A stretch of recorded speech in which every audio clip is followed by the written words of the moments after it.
मी बोरकर गुरुजी, विश्वज्योतिषाचार्य, ब्रह्मांड ज्योतिष कार्यालय, मुक्काम पोस्ट रावेर, जिल्हा जळगाव. ब्रह्मांड ज्योतिष कार्यालयाची कुठेही शाखा नाही. माझ्यामार्फत कोणीही मार्गदर्शन करत नाही, मी स्वतः करतो. प्रत्यक्ष भेटीचा अनुभव हा अधिक चांगला असतो, म्हणून मला सर्वांना सांगायची इच्छा आहे आणि माझं मनोगत आहे. आणि म्हणून मी तुम्हाला सांगतो की प्रत्यक्ष भेटीचा अनुभव हा आगळा वेगळा आहे. याविषयी काही यंत्रसामुग्री द्यायची असेल तर ते आम्ही विनामूल्य देत असतो. त्याचे कुठेही दक्षिणा किंवा मूल्य आम्ही आकारत नाही. आज 28/2/2026 शेवटचा दिवस फेब्रुवारी महिन्यातला. रात्रीचे 11 वाजलेले आहेत. वार शनिवार आहे. 2 मार्च का 3 मार्चला होळी याबाबत संभ्रम आहे. हा संभ्रम दूर करण्यासाठी आजचा व्हिडिओचं प्रसारण मी करीत आहे.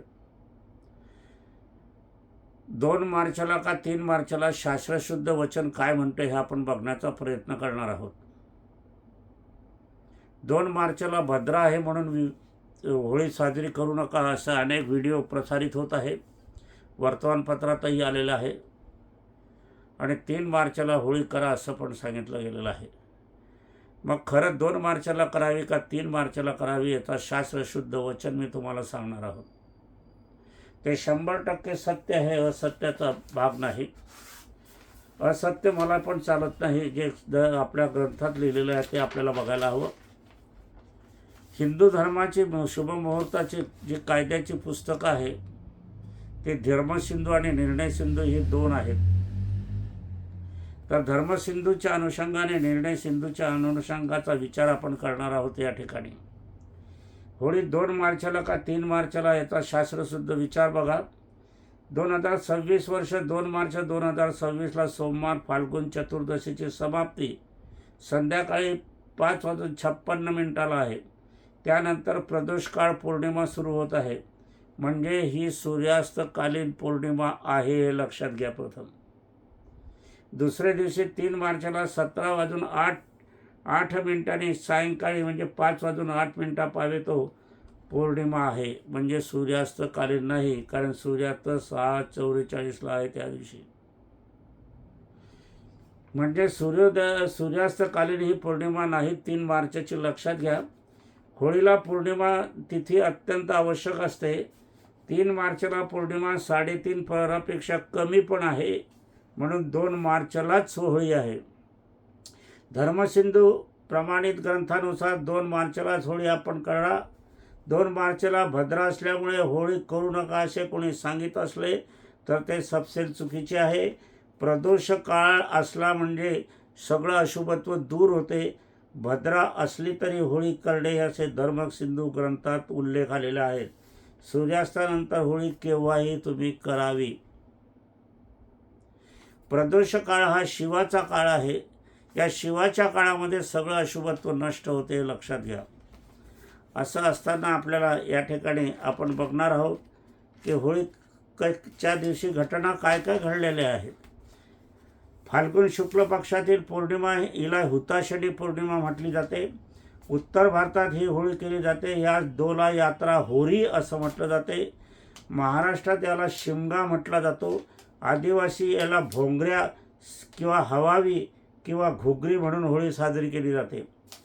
कृष्ण लहान असताना त्याला मारण्यासाठी कंसाने पुतनामासूला पाठवले होते आणि तिचं दूध विषारी होतं आणि ती दूध जर कृष्णाने पेलं असेल तर तो मरावा अशी कंसाची इच्छा होती. आणि ते मात्र कृष्णाने ते दूध तर पेलंच, परंतु त्यासोबत तिचे प्राण पण पिऊन टाकले आणि पुतना मावशी मरण पावली. तो हाच दिवस. फार पूर्वी महाराष्ट्रात ढुंडा राक्षणी फिरत होती. ती मुलं खात होती, मुलांना त्रास देत होती. या ढुंडा राक्षणीला पळवण्यासाठी मोठा जाळ केला जात असे. जाळेला ती घाबरत असे. अग्नीने शेवटी या ठिकाणी जी ढुंडा राक्षणी भस्मसात झाली त्या जाळाने तो दिवस होता म्हणजे होळीचा दिवस. दक्षिण भारतात शंकर तपश्चर्या करीत असताना कामदेवांनी त्यांचे लक्ष विचलित केले होते.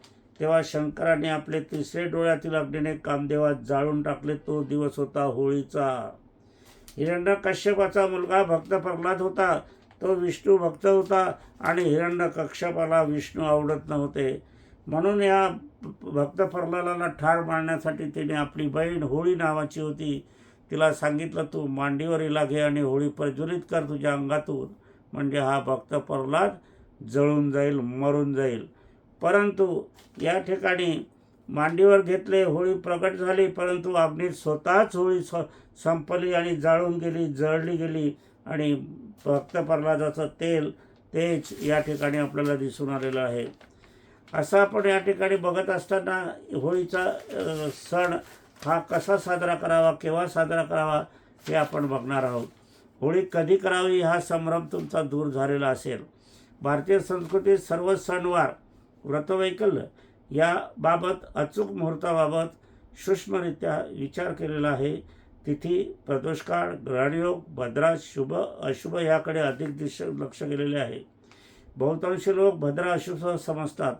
भद्रा ह्या काही कालावधीत असल्या तर त्या शुभ पण असतात, पण प्रदोष काळात असलेली भद्रा ही शुभ मानण्यात येते आणि त्या दिवशी प्रदोष काळ आहे. असा हा भाग अशुभ आपण मानू नये. भारताचे पंतप्रधान माननीय वाजपेयी यांचे गुडघ्याचे ऑपरेशन मुहूर्तावर केले गेले होते. हा मुहूर्त संपूर्णपणे चुकीचा होता हे त्यावेळेस मी नमूद केले होते.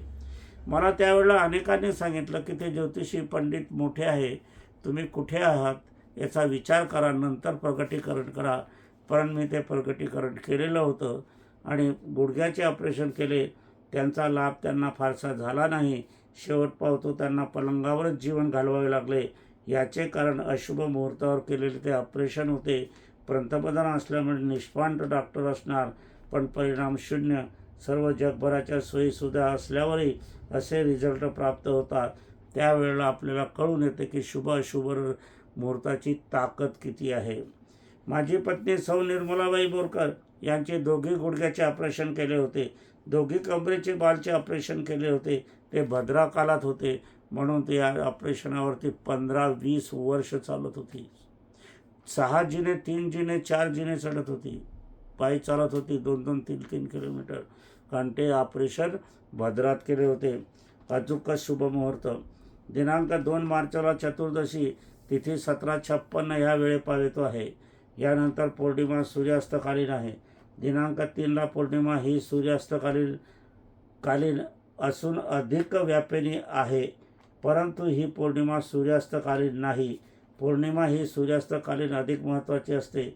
शुभाशुभतेची शुभ ही असते, म्हणून पौर्णिमेचे महत्त्व जाणून होळी ही दिनांक 2 मार्च 26 सोमवारी ह्या दिवशीच आपण साजरी करावी. भद्रा ही 17:56 ह्या वेळेनंतर रात्री 29-29 पावेतो असणार आहे.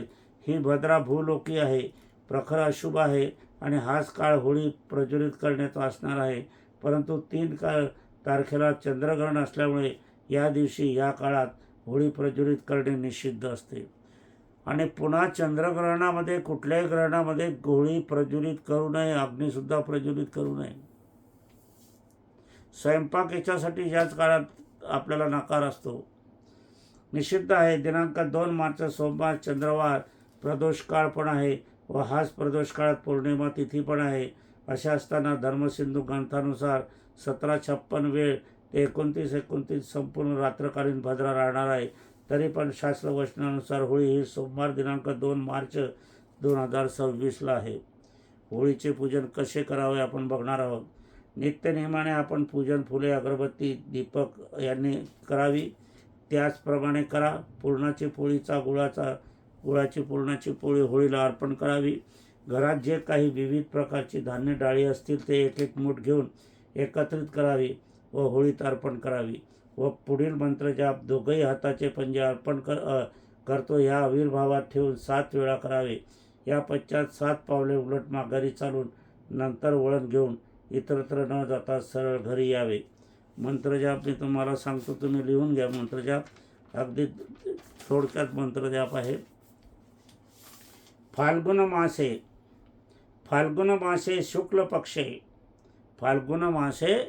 पक्षे हुताशनी पौर्णिमा हुताशनी पौर्णिमा होलिका अग्नि प्रगटे, होलिका अग्नि प्रगटे, अशुभ भस्मादि शुभ प्रगटे, धनधान्य समर्पित समस्त देवता नाम, वैष्णवे भक्तिभावे नमस्तुते, वैष्णवे भक्तिभावे नमस्तुते. कारण विष्णूचं जागरण, विष्णूचं पूजन या ठिकाणी करणं आवश्यक आहे. फाल्गुन मासे शुक्ल पक्षे, उताशनी पौर्णिमा होलिका अग्नि प्रगटे, अशुभे भस्मादि शुभ प्रगटे, धनधान्य समर्पित समस्त देवतानां, वैष्णवे भक्तिभावे नमस्तुते. पुन्हा लिहून घ्या.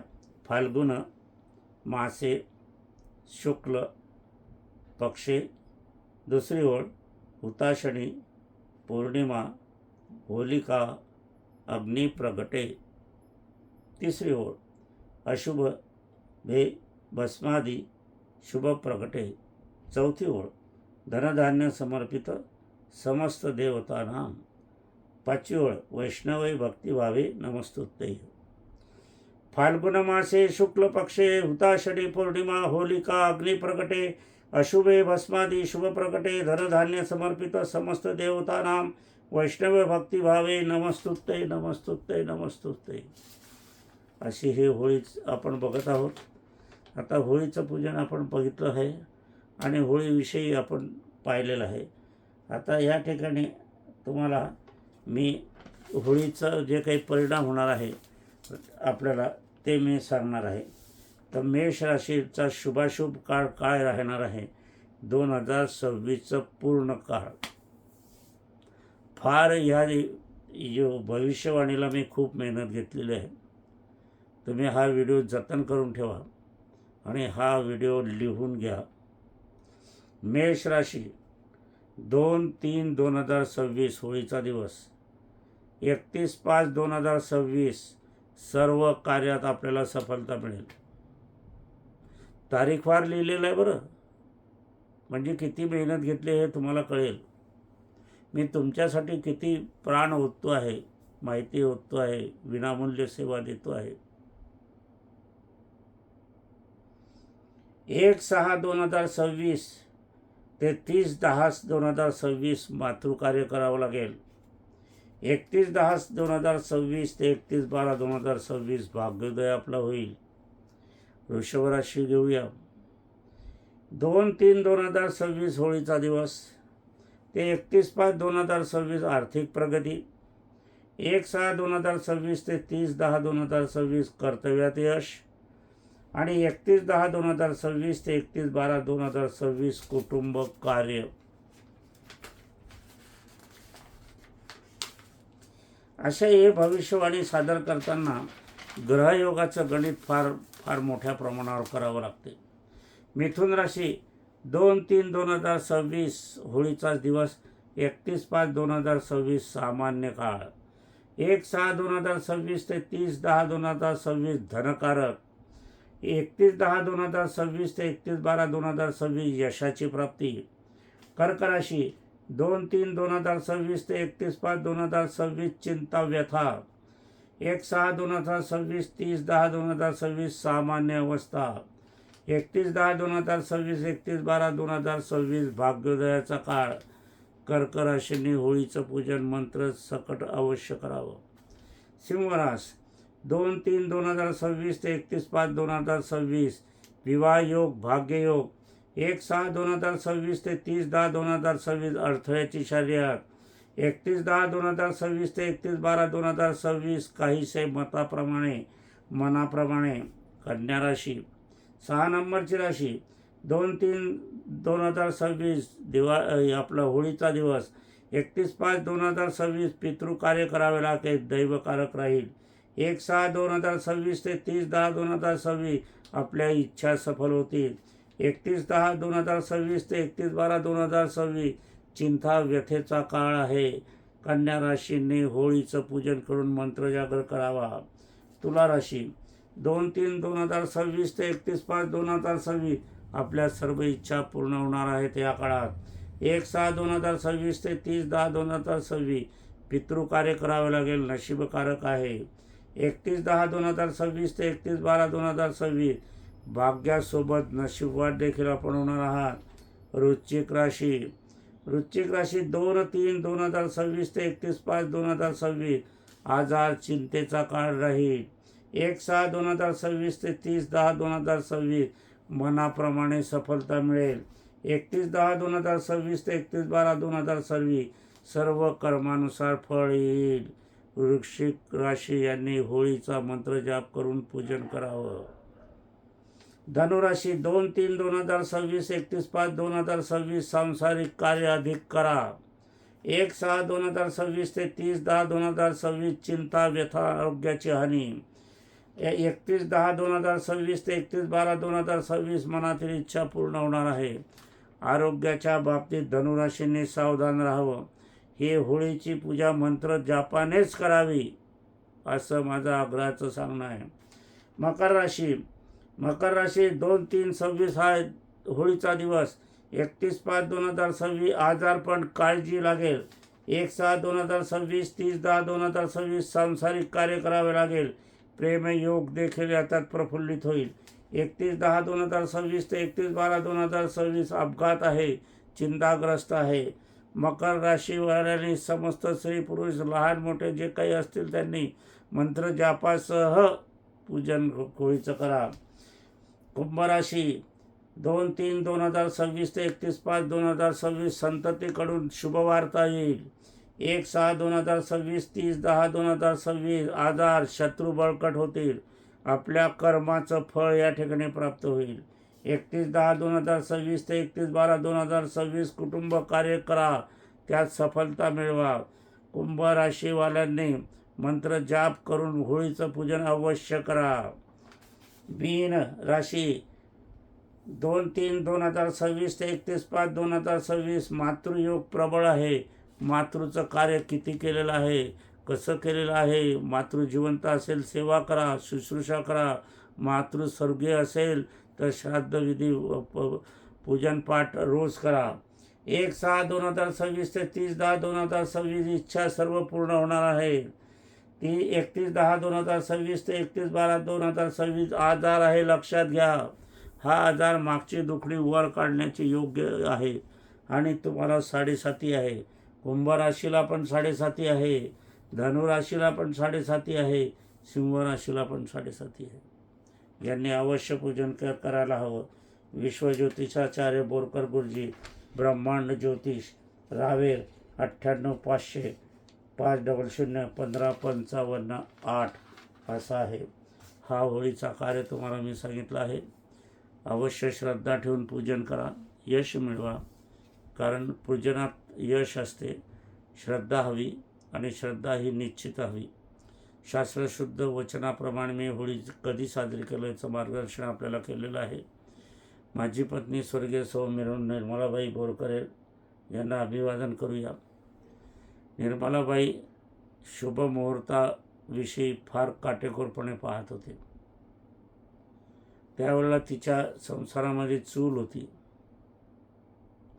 चुलीत अग्नी प्रवेश करताना चूल पेटवताना काही ठराविक दिवशी ती मुहूर्त पाहायची.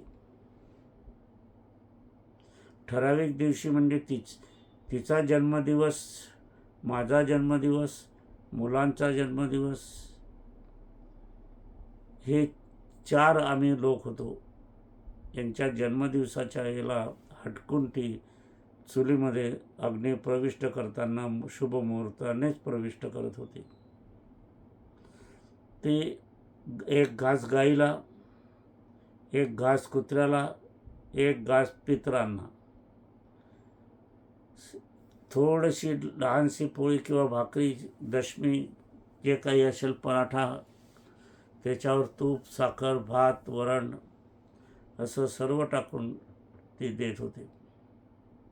पहिले ते हे नैवेद्य 3 करायची आणि नंतर भोजन द्यायचं. पहिले भोजन मुलांना, नंतर मला आणि नंतर आम्ही दोघंही एकत्र जेवायचो.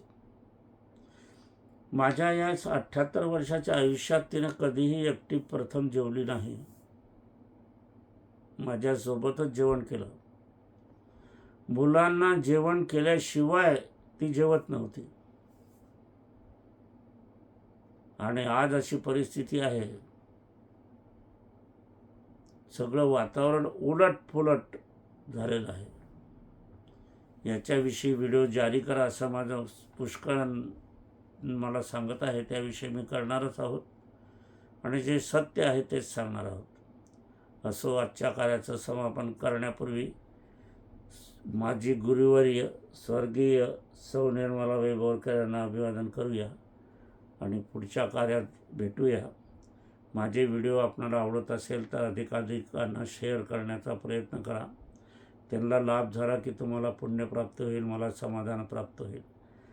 मला तुमच्याकडनं एवढीच अपेक्षा आहे की आपण लिखित स्वरूपात जे काही असेल ते मला पाठवत जा आणि अधिकाधिक हे व्हिडिओ शेअर करण्याचा प्रयत्न करा.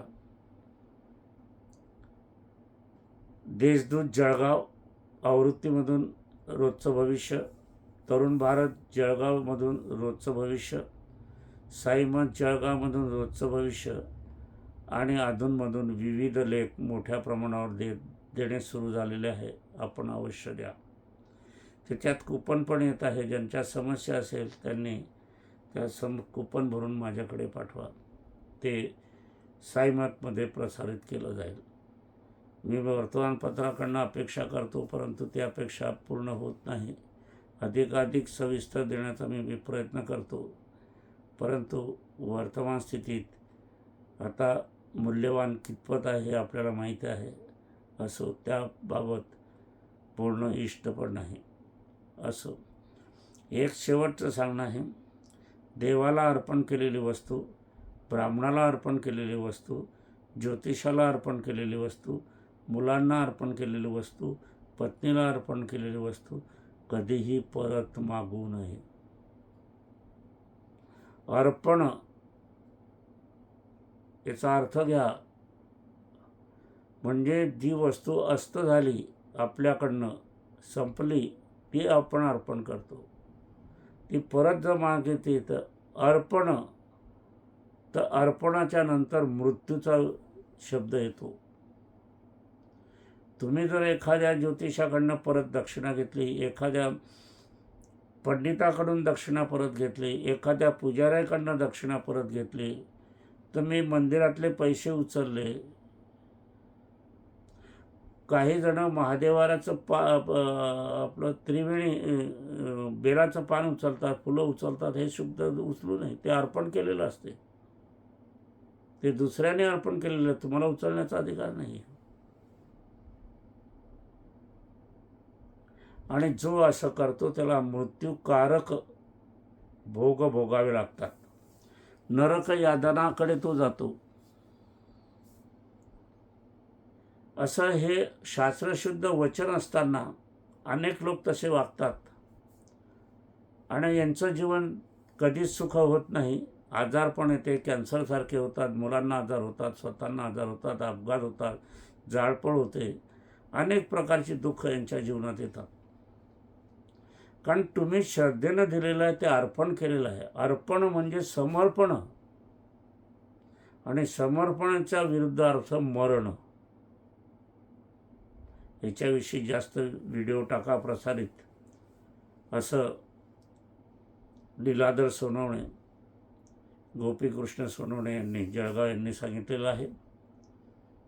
त्यांच्या इच्छेनुसार माहिती संकलन पूर्ण झाल्यावर मी लगेच टाकेल.